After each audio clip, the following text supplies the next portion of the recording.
Olá, gente, boa tarde.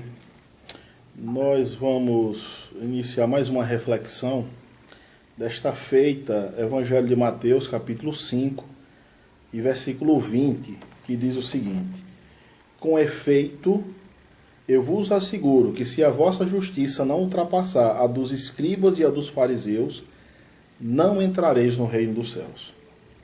Então, esse versículo 20, ele introduz uma seção do Sermão da Montanha, né, que começa aqui no versículo 20 e vai até o versículo 48, capítulo 5. Aqui, né, daqui para frente, Jesus vai apresentar a forma como os escribas e fariseus na sua época compreendiam alguns mandamentos.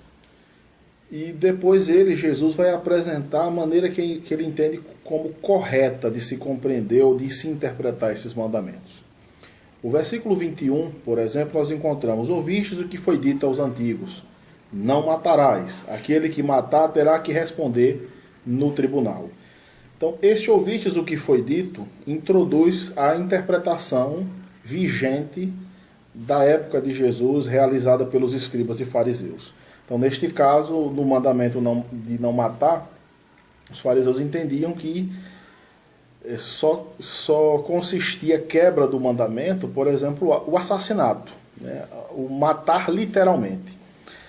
E aí o versículo 22, Jesus diz: Porém, eu vos digo. Aí esse eu vos digo introduz a interpretação de Jesus sobre o mandamento. Aí ele diz: Eu vos digo, todo aquele que se encolerizar contra seu irmão terá de responder no tribunal.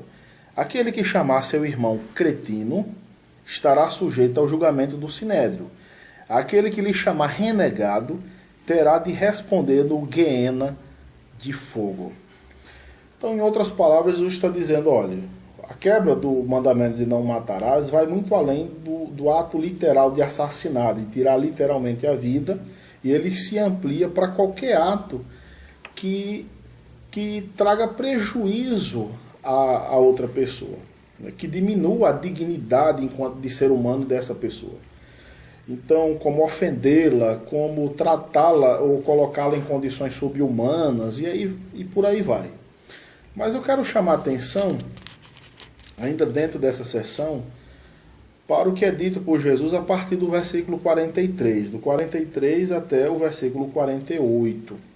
Quando ele diz: Ouvistes o que foi dito, amarás o teu próximo e odiarás o teu inimigo. Então, aqui, a interpretação que os escribas e fariseus faziam desse texto. Então, amarás o teu próximo e odiarás o teu inimigo, era como eles interpretavam. Isso tem a ver com o seguinte: a pergunta que é feita aqui é: quem é o meu próximo? Para os escribas e fariseus, o próximo eram os amigos. Ele diz: quem é o meu próximo? O meu próximo é o meu amigo. Então, ao meu amigo eu devo amar. Quem não é meu amigo não é meu próximo. A esse eu posso odiar. Aí Jesus diz: Eu, porém, vos digo, versículo 44, amai vossos inimigos e orai pelos que vos perseguem. Aí ele amplia o conceito de próximo, incluindo até mesmo os inimigos. Aí ele diz: Desse modo vos tornareis filhos de vosso Pai que está nos céus, porque ele faz nascer o seu sol igualmente sobre maus e bons, e cair a chuva sobre justos e injustos. Com efeito, se amais os que vos amam, que recompensa tendes? Não fazem também os publicanos a mesma coisa? E se saudai apenas os vossos irmãos, que fazeis demais? Não fazem também os gentios a mesma coisa? Portanto, deveis ser perfeito, como perfeito é vosso Pai Celeste. Ou seja, ele coloca o próprio Deus, o Pai Celestial, como o modelo a ser seguido, como o padrão a ser imitado, o modelo a ser imitado. Portanto, ele põe o nível numa condição bem elevada. Ele sai daquele nível baixo, rasteiro, né, no qual os escribas e fariseus haviam colocado a ordenança, e eleva para um ponto alto, colocando o próprio Deus como referência, como modelo para os seus discípulos. É como nós encontramos em outros lugares no Novo Testamento, né? quando fala, o apóstolo Paulo diz assim, sede meus imitadores como eu sou de Cristo. Nós devemos imitá-lo no fato dele imitar a Cristo, o padrão é Cristo. Ou sede imitadores de Deus como filhos amados. Nesse sentido, identificar qualidades ou atributos na divindade e procurar reproduzir esses atributos como virtudes. Por exemplo, se Deus é amor, nós devemos amar, porque Deus ama. Né? Se Deus é bondade, nós devemos ser bondosos, porque Deus é bondoso. Deus é misericordioso, nós devemos exercitar a misericórdia do mesmo jeito que Ele exercita.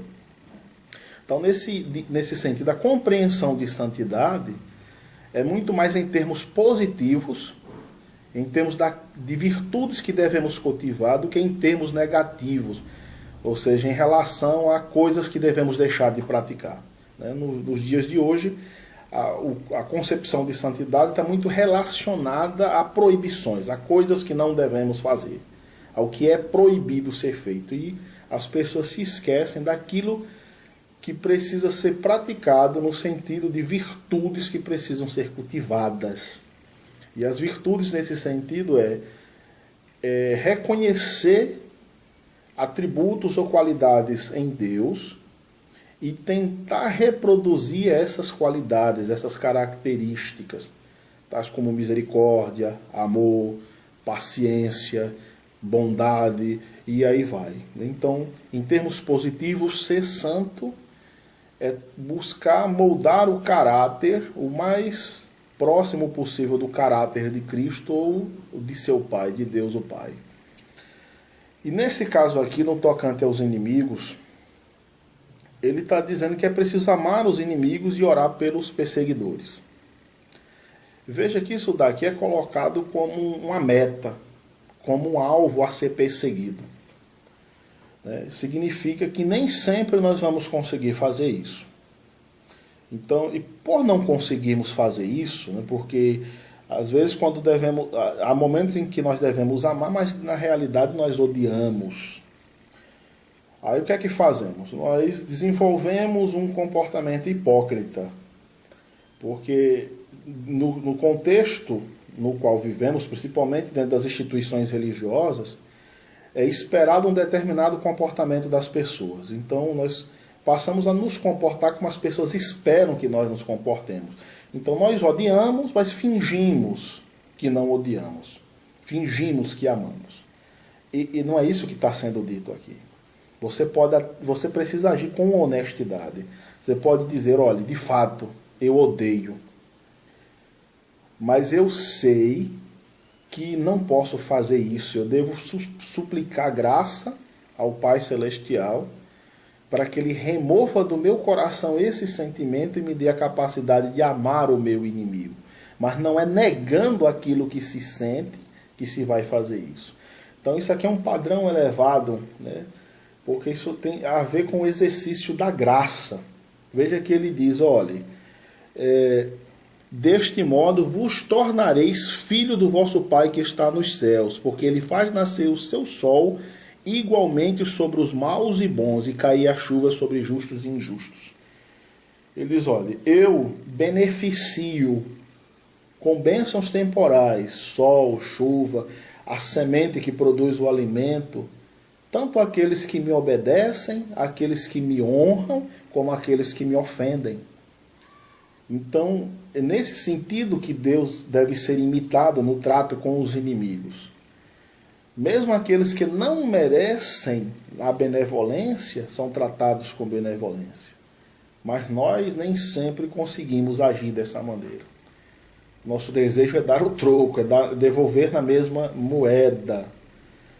E nós precisamos ser honestos no tocante ao que estamos sentindo.